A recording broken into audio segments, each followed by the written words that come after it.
हम students discuss करेंगे projectile motion में हम टाइम ऑफ फ्लाइट किस तरह से मालूम कर सकते हैं। पहली बात कि टाइम ऑफ फ्लाइट क्या है, यानी कि जब बॉडी मूव कर रही थी 2 डायमेंशन में तो उसने कोई ना कोई टाइम लिया था। तो एक फ्लाइट जब हम वैसे भी बात करें एयरपोर्ट से उड़ती है और वापस किसी और जगह पे जाती है, कुछ ना कुछ तो टाइम लगता है।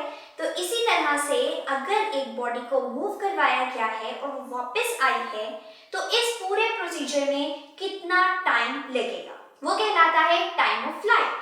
तो अगर हम प्रोजेक्टाइल मोशन की बात करें जिसमें बॉडी इस तरह से मूव करती है कि 2 डायमेंशन में कुछ ना कुछ फासला तय करती है, ऐसे केस में हमारे पास टाइम ऑफ फ्लाइट किस तरह से आएगा कि वो टाइम जो एक बॉडी ने लिया डिस्टेंस कवर करने के लिए, जब उसको एक पॉइंट से थ्रो करवाया गया और वो वापस हिट करके उसी पॉइंट पे आगे सेम लेवल पे। इसका मतलब है कि आपके पास ये एक ग्राउंड है, एक ही लेवल था, आपकी बॉडी ने यहां से मूव करना शुरू किया और एट द एंड उसी लेवल पे आके गिर गया है। तो इसमें जितना डिस्टेंस कवर हुआ है कुछ ना कुछ टाइम जरूर लगा है। तो बॉडी जब एक डिस्टेंस कवर करती है इस तरह से कि वो पहले उसकी फ्लाइट का टाइम स्टार्ट हुआ और अगेन उसने ग्राउंड पे हिट किया, यानी कि उसी एक लेवल पे आगे हिट किया है, तो इस पूरे को हम कहते हैं टाइम ऑफ फ्लाइट। सो यहाँ पे डेफिनेशन मेंशन कर दी गई है कि वो पॉइंट जहां से प्रोजेक्शन स्टार्ट हुई है और वो जहां पे उसने सेम लेवल पे आके ग्राउंड को हिट कर लिया है। अगर इस तरह से है तो यहाँ पे हम गौर करें कि बॉडी पहले मैक्सिमम हाइट पे गई। लेट्स सपोज हम कहते हैं जी इसने 5 मीटर डिस्प्लेसमेंट कवर किया यहां से यहां तक जाने में। अब वही 5 डिस्प्लेसमेंट वापस आने में भी तो कवर करेगी, लेकिन दोनों में होगा क्या, क्योंकि वो एक ही पॉइंट पे आके हिट करेंगी और जितना ऊपर जाने में उसने लगाया मींस पॉजिटिव 5 मीटर, उतना वापस आने में कर देगी -5 मीटर।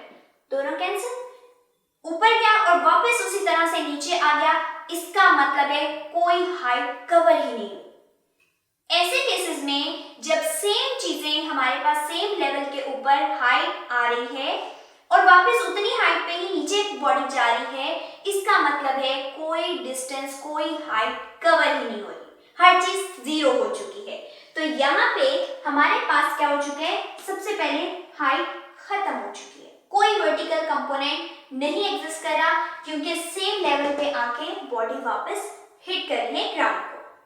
चूंकि टाइम फाइंड आउट करना है, अब हमारे पास मोशंस के हवाले से कुछ इक्वेशन है जिसमें सबसे परफेक्ट वाली ये है S=VIT प्लस हाफ AT², जिसमें हमें फाइनल वेलोसिटीज नहीं चाहिए।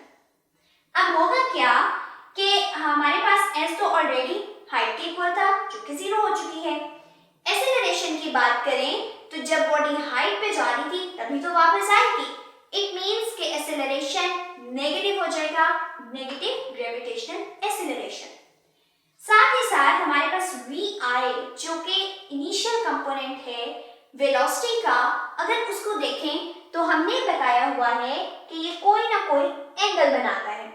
जब एंगल बना रहा है इट मींस इनिशियल वेलोसिटी अब खाली नहीं रहेगी बल्कि इसके साथ एंगल भी मौजूद होगा। तो हमारे पास VI अब VI नहीं रहा बल्कि VI sin थीटा बन चुका है। यहाँ पे एज इट इज उसको मेंशन कर दिया। तमाम चीजों को अगर इस इक्वेशन में लगाएं तो सबसे पहली चीज है VI sin theta, T as it is आ जाएगा और यहाँ पे चूंकि एक्सेलरेशन -g बन चुका है मींस हाफ GT²। ये तमाम चीजें इक्वल हैं डिस्टेंस यानी कि हाइट के और वो है 0। इसको अगर हम रीअरेंज करें, टाइम को सेपरेट करें तो हमारे पास इक्वेशन बन जाती है T=2VI sin θ/g। और ये किस तरह से हुआ कि हम इसको अगर सॉल्व करें VI sin θ T equals to इस पूरी इक्वेशन को दूसरी साइड पे ले जाते हैं GT²। अब अगर गौर करें तो T यहाँ पे मल्टीप्लाई हो रहा है और यहाँ पे भी T मल्टीप्लाई हो रहा है, हमें तो खाली T चाहिए, T का स्क्वायर तो चाहिए ही नहीं। हम इस T को दूसरी साइड पे ले जाते हैं, जब दूसरी साइड पे लेके जाएंगे यहाँ मल्टीप्लाई हो रहा था यहाँ डिवाइड हो जाएगा।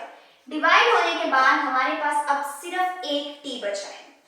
इट मीन्स कि यहाँ पे t रह गया और इसी t को हमें सेपरेट करना है। मीन्स 2 यहाँ पे डिवाइड हो रहा है, दूसरी साइड पे आया तो 2vi sin थीटा। g यहाँ पे सबके साथ मल्टीप्लाई हो रहा था, दूसरी साइड पे आएगा तो डिवाइड हो जाएगा।